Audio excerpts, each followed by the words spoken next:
Leandro tem 25 anos e mora com a família no subúrbio de uma grande capital brasileira. Há alguns anos é portador de transtorno mental. A família diz que, até 2006, Leandro era um jovem agressivo, chegou a ser internado e tentou até se matar. Ele começava a ver, né, imagens ele dizia que era demônios, né, dentro de casa. Ele dizia que tudo começava a rodar, que tudo ficava vermelho. E ele teve até um dia que ele foi para o meu trabalho com muito medo, chegou com muito medo, né, me pedindo que eu fosse para casa porque ele estava com muito medo. E eu cheguei em casa, eu morava no quarto andar, e quando eu cheguei em casa ele tinha até tirado, né, o fio da antena para se suicidar, né? Atualmente, ele frequenta o CAPS com regularidade, de segunda a sexta. Chega aqui todas as manhãs e só costuma sair no fim da tarde. Meu dia a dia aqui no CAPS é assim, eu chego aqui às 8h30, lancho, tenho lanche da manhã, e eu gosto muito de fazer mosaico. Tem outras outras oficinas, sabe, de música, desenho, tem assembleia que é para fazer tipo assim, ver um dia bom pra gente ir passear, que a gente passeia também. Muita coisa mudou na minha vida. Hoje em dia eu tô mais, graças a Deus, eu tô mais tranquilo. Conversei com a minha mãe, eu falei, minha mãe, eu quero voltar a estudar, porque isso é importante pra mim. Porque eu reconheço que sem estudo a gente não é nada. O sucesso no tratamento de Leandro é resultado da nova política de atenção em saúde mental implantada no país. Uma luta que começou há cerca de 30 anos com a reforma psiquiátrica. A reforma psiquiátrica é responsável pela transição do modelo centrado no hospital psiquiátrico para um modelo de atenção comunitária.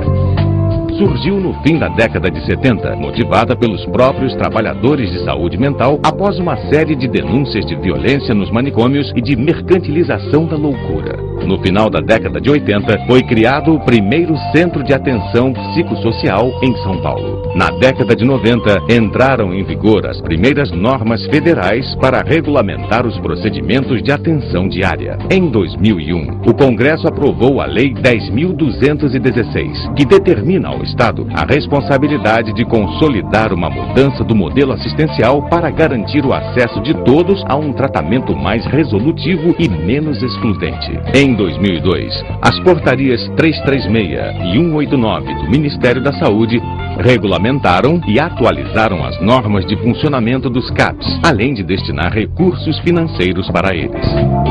O debate da lei levou 12 anos, com várias pessoas que lidavam com essa questão da saúde mental e que defendiam a ideia de fazer uma saúde mental mais aberta na comunidade, que respeitasse os direitos do paciente. A lei finalmente foi aprovada, foi sancionada, e a partir daí, todas as medidas que se fazem para criar uma psiquiatria aberta, uma saúde mental comunitária, como nós dizemos, passaram a ser oficiais. Antes da lei, 90% dos recursos eram destinados a hospitais e menos de 10% eram destinados aos serviços todos extra-hospitalares ou comunitários.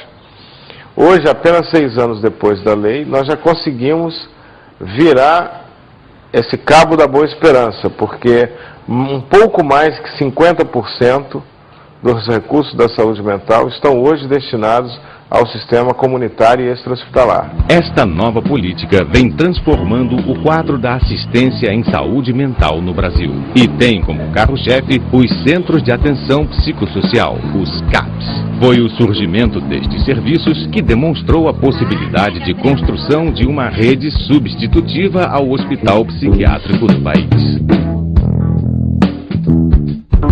Os CAPs foram criados para organizar a rede municipal de atenção às pessoas com transtornos mentais severos e persistentes. São serviços de saúde abertos e comunitários que oferecem atendimento diário, individualizado e acompanhamento clínico, visando a reinserção social de gente como Leandro. Os CAPs são divididos por territórios e responsáveis por uma população adscrita, ou seja, cada serviço abrange uma determinada região que é o seu território. Isto faz com que seus profissionais tenham que estar diretamente envolvidos com as questões sociais da comunidade. Ali são oferecidos diversos tipos de atividades terapêuticas, como psicoterapia individual ou em grupo, orientação e acompanhamento do uso de medicação, oficinas terapêuticas, atividades comunitárias, além de atendimento domiciliar e aos familiares. As oficinas podem ser as mais variadas, dependendo da necessidade da clientela. Podem ser de esportes até diferentes formas de expressões artísticas.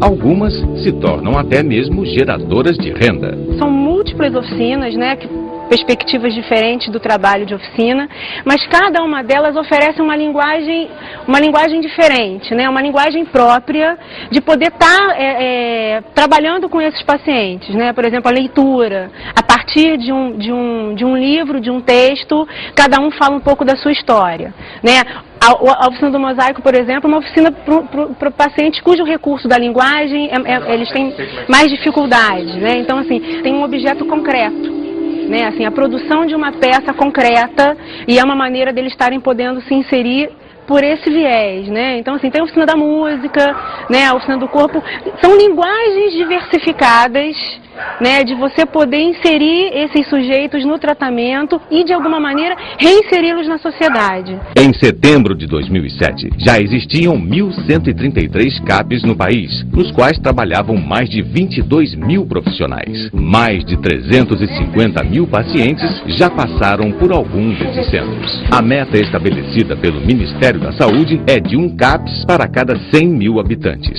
Se acompanharmos a evolução do surgimento desses serviços, veremos que é possível.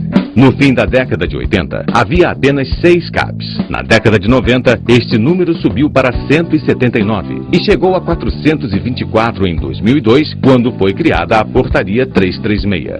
A partir daí, houve um grande salto. Hoje, como vimos, os CAPs já são mais de 1.000 e este número segue crescendo. As equipes dos CAPs são formadas por vários profissionais de nível superior, como, por exemplo, psiquiatras, psicólogos, enfermeiros e profissionais de nível médio, além de auxiliares de suporte para limpeza, cozinha e segurança patrimonial, como pode ser conferido no encarte deste DVD. O imóvel deve ter estilo residencial, estar localizado em bairros de fácil acesso à população e contar com um ambiente que favoreça o acolhimento e hospitalidade. É preciso que o usuário se sinta o mais confortável possível e encare o serviço como um território livre para ser acessado sempre que necessário. Esses são conceitos primordiais do serviço: o acesso universal e o acolhimento. Outro conceito fundamental é o acompanhamento. Os CAPs têm a responsabilidade de dar continuidade ao cuidado do paciente, mesmo que ele não permaneça no serviço. Esse atendimento é sempre individualizado, ou seja, cada projeto terapêutico é diferenciado de acordo com as necessidades do usuário. Os CAPs funcionam pelo menos durante os 5 dias úteis da semana. Seu horário e funcionamento nos fins de semana dependem do tipo de serviço, como mostra o encarte que acompanha o DVD.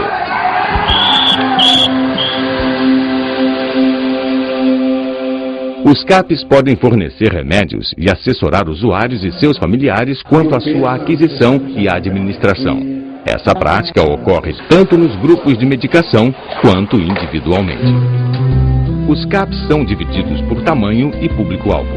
CAPS 1 para municípios com população entre 20 e 70 mil habitantes. CAPS 2 entre 70 e 200 mil habitantes. CAPS 3 para municípios com mais de 200 mil habitantes. CAPS-C para infância e adolescência e CAPS-AD para usuários com transtornos decorrentes do uso indevido de álcool e outras drogas. Se necessário, estes parâmetros populacionais podem variar, dependendo das características do município. O CAPS 3, a característica mais distintiva dele é o fato de ter leitos, né, que permitem a hospitalidade noturna. Então, permitem você lidar com a crise de uma forma muito mais eficiente e acolhendo o paciente nesse momento de maior dificuldade. Eu estava muito mal.